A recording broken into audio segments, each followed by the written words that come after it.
Message to all our viewers before we get started on today's video. It has come to our attention that over 90% of our regular viewers are not subscribed to the channel. We request you to please click the subscribe button and also the bell icon so that you can be notified when the next video from Mythology is out.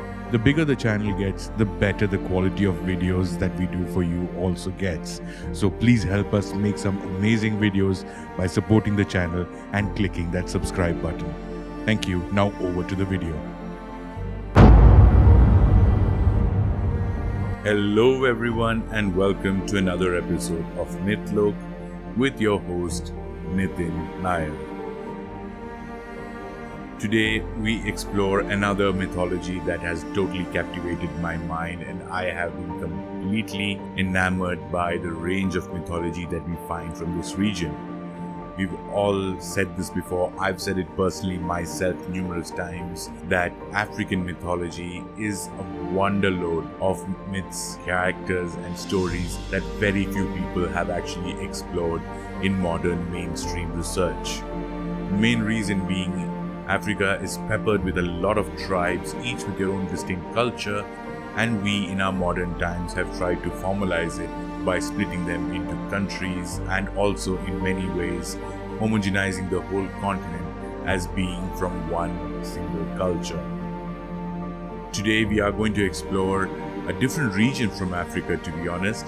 We've covered Gambia and we've covered South Africa and we've covered a few other regions from the great continent.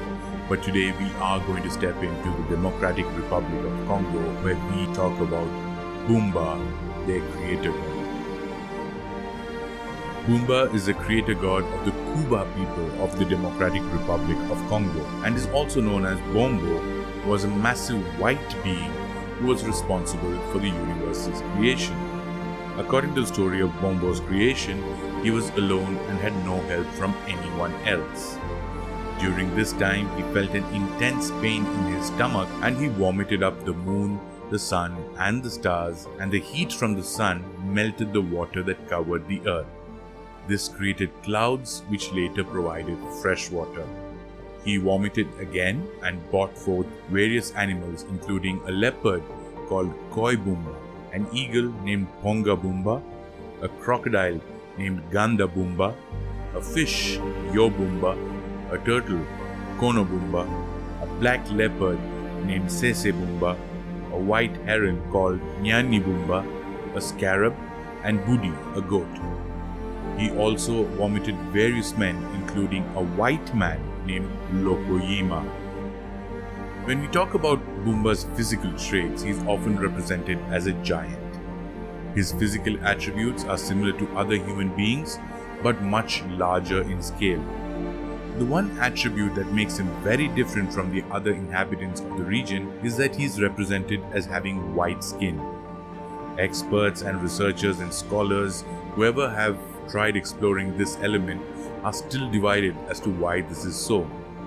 This is especially because it is believed that people from the Congo and different parts of Africa were introduced to the white-skinned male or a Caucasian much later in their history than to when these stories actually date back to. One of Bumba's sons, Chonganda, said that he would create the world.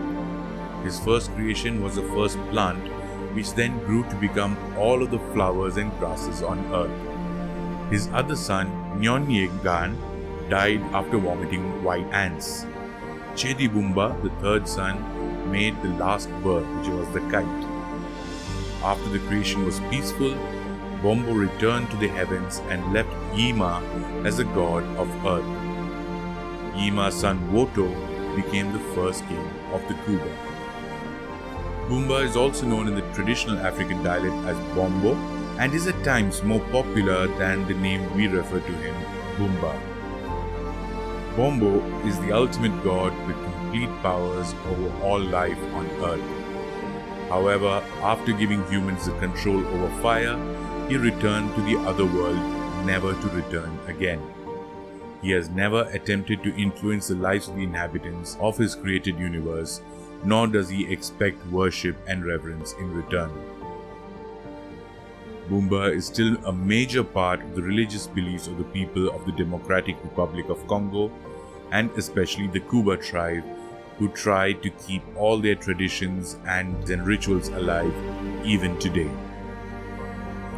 As we see, Africa continues to throw up some amazing characters with really unique creation stories that could lead to a lot more understanding of the history of the continent and its mythology, traditions, rituals, folklore, and all other aspects of ancient life that we can actually record and observe and compare it to the archaeological findings from different parts of Africa. In true sense, Africa is the richest continent when it comes to mythology. Thank you very much for tuning in to another episode of Mythlook. This is your host, Nitin Nair, signing off by reminding you once again that Mythlook is the home of mythology.